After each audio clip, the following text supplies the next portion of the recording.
नमस्कार, बहुत स्वागत है आपका। आप देख रहे हैं पर्व त्योहार टोटके।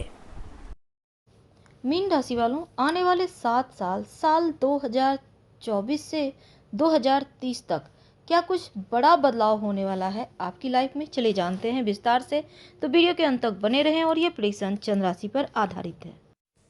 ज्योतिष शास्त्र के अनुसार मीन राशि के स्वामी देवगुरु बृहस्पति हैं और देवगुरु को ज्ञान के कारक, संतान के कारक, बड़े भाई, शिक्षा और शिक्षक के कारक, धार्मिक कार्य, पवित्र स्थान, धन, दान, पुण्य और वृद्धि का कारक माना जाता है। लड़कियों के लिए विवाह का कारक भी देवगुरु हैं। देवगुरु 13 महीने में राशि परिवर्तन करते हैं और आपके ऊपर फिलहाल अभी चल रही है शनिदेव की साढ़े साती का पहला चरण शुरू ही हुआ है। और आपकी साढ़े साती में आपके ऊपर क्या प्रभाव होगा ये भी जानेंगे। शनिदेव जो हैं एक राशि में 2.5 साल रहते हैं, यानी 30 महीने। तो इस साथ ही साथ जो राहु केतु हैं वो 18 महीने में राशि परिवर्तन करते हैं। तो अगर हम गोचर कुंडली की बात करें तो जो शनिदेव हैं 2024 में कुंभ में ही रहेंगे, कुंभ राशि में। और आपके ऊपर जो साढ़े साती है वो शुरू हो चुकी है, चल रही है। अभी 1 साल भी नहीं हुआ, लेकिन 2030 तक जारी रहेगा। देवगुरु जो हैं मेष राशि में विद्यमान है, यानी आपके धन भाव में। तो अगला 7 साल आपके लिए आपका करियर, कारोबार, आर्थिक स्थिति, स्वास्थ्य, वैवाहिक जीवन, प्रेम जीवन और विद्यार्थियों के लिए कैसा रहेगा? सबसे पहले शुरुआत करते हैं आपके लिए 2024-25 का आधा साल, यानी कि जो साढ़े साती का 3 चरण होता है। पहला ढैया, तो अध्यात्म के कार्यों में आपके लिए अच्छा रहेगा। धर्म कार्य के लिए ये समय उत्तम है, लेकिन स्वास्थ्य का ध्यान बहुत रखना होगा, क्योंकि शनिदेव की यहाँ पर महादशा चल रही है। और दूसरा, अगर आपकी कुंडली में शनिदेव की महादशा चल रही है, शनिदेव आपकी गोचर कुंडली में 6, 8, 12 भाव में बैठे हुए हैं, तो थोड़ा सावधानी की आवश्यकता होगी। लेकिन 2025 के जून के बाद 2026 और 2027 और 2028 का आधा साल शनिदेव आपके लग्न में रहेंगे और साढ़े साती छाती पर चलेगा। तो जो पीक की साढ़े साती होती है, ये शारीरिक क्षमता को थोड़ा कम कर देती है, आत्मविश्वास को थोड़ा सा कमी महसूस कराती है। तो हो सकता है स्वास्थ्य में, शरीर में आलस्य आए।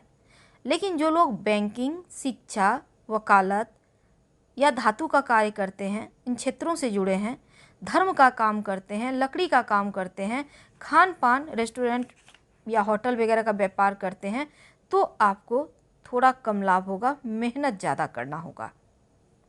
लेकिन देवगुरु बृहस्पति देंगे आशीर्वाद।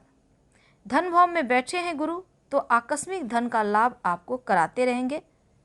और साथ ही 2025 में देवगुरु बृहस्पति जब आपके चतुर्थ में आएंगे, तो प्रॉपर्टी, अपना संपत्ति, प्रॉपर्टी का सुख और अपना वाहन खरीदने के योग बनेंगे।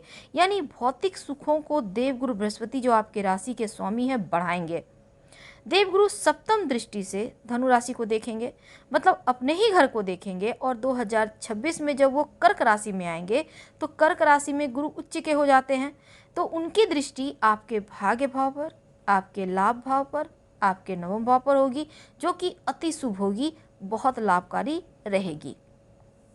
2028 में देवगुरु बृहस्पति आपके सप्तम भाव में आएंगे और लग्न को देखेंगे। अगर आप अविवाहित हैं, विवाह होने के प्रबल संभावना बनेगी। और साथ ही 2030 में देवगुरु बृहस्पति नवम में रहेंगे और पंचम दृष्टि से लग्न भाव को देखेंगे। तो 2030 भी आपके लिए बहुत अच्छा रहेगा, मनोनुकूल रहेगा। लंबी दूरी की यात्रा, विदेश यात्राएं योग बनेंगे। लेकिन शनिदेव की दृष्टि से देखें तो आपके ऊपर साढ़े साती चल रही है। जो साढ़े साती का अंतिम चरण होगा, उतरती ढैया, यानी अंतिम वाले जो 2.5 साल होंगे, 2028, 29, 30, शनिदेव नीच अवस्था में गोचर करेंगे, तब आपके लिए उतना अच्छा नहीं रहेगा, क्योंकि अपनों से कलह क्लेश हो सकते हैं, आपकी वाणी दूषित हो सकती है और काम करने की जो क्षमता है वो थोड़ा घटेगी।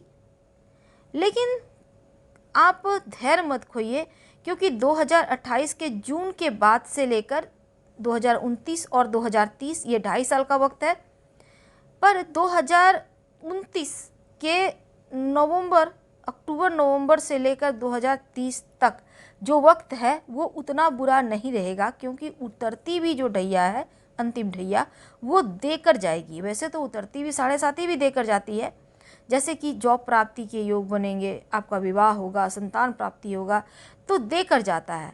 हाँ, थोड़ा सा धीरज की आवश्यकता होगी, क्योंकि उतावलापन भी बढ़ा देता है, तो इस पर आपको ध्यान रखना होगा। अपनों के साथ किसी तरह का कलह क्लेश ना हो, खास ख्याल रखें। वाणी पर ध्यान रखें। जो विद्यार्थी हैं, पढ़ाई लिखाई पे आपको बहुत फोकस रखना होगा, लापरवाही सही नहीं रहेगी। तो साल 2024 में क्या कुछ बड़ा बदलाव होगा, चलिए जानते हैं 2 शब्दों में। शुरुआत करते हैं विद्यार्थियों से।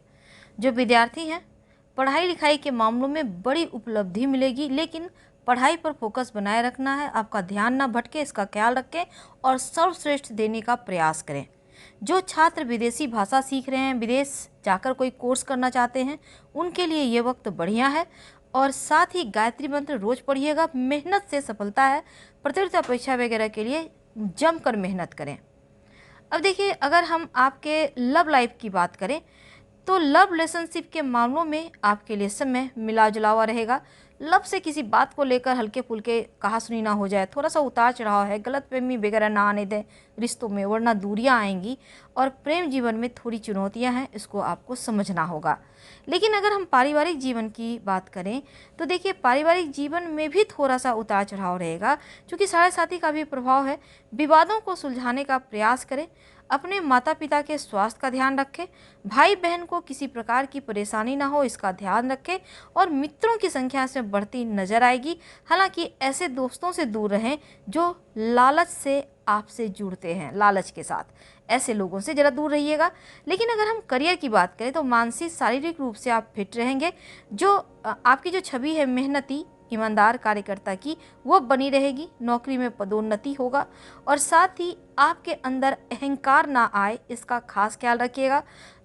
तमाम जो मौके आपके सामने आए उसका लाभ उठाइए। तकनीक से प्रेम कीजिए, क्योंकि तकनीक से ही लाभ होगा। आधुनिक चीज़ों को अपनाइए अपने कारोबार, व्यवसाय, नौकरी में। जो लोग व्यापारी भाई हैं, अक्टूबर के बाद आपका समय उत्तम होगा। हालांकि सितंबर से ही धीरे धीरे आपकी तरक्की होने लगेगी। और हालांकि पूरे साल हल्की फुल्की चीज़ें हैं, लेकिन ज़्यादा लाभ होगा इस समय से। और व्यापारियों के लिए ये साल का जो अंत है वो ज़्यादा अच्छा है। जितनी आपने खोया है पूरे साल, वो अंत में आपको प्राप्त हो जाएगा। धन की बात करें, तो रिस्क किसी भी तरह का मत लीजिएगा, सोच विचार करके ही आगे बढ़ें। और आपको अपनी इनकम खर्चों के साथ तालमेल भी बिठाए रखना होगा। अगस्त, सितंबर, अक्टूबर, नवंबर, ये 4 महीने ऐसे हैं जब किसी को उधार ना दें। कहीं पैसे इन्वेस्ट करते हैं, सोच समझ कर करें। और पैसों के मामलों पर किसी पर भरोसा ना करें, बल्कि खुद पर भरोसा करें तो उत्तम। हालांकि जीवन साथी के सपोर्ट से धन प्राप्ति के योग बनेंगे। अगर आप अविवाहित हैं तो विवाह तय होता दिखेगा, लेकिन रिश्तों में अहंकार ना आने दें। फिलहाल विदा लेते हैं। धन्यवाद।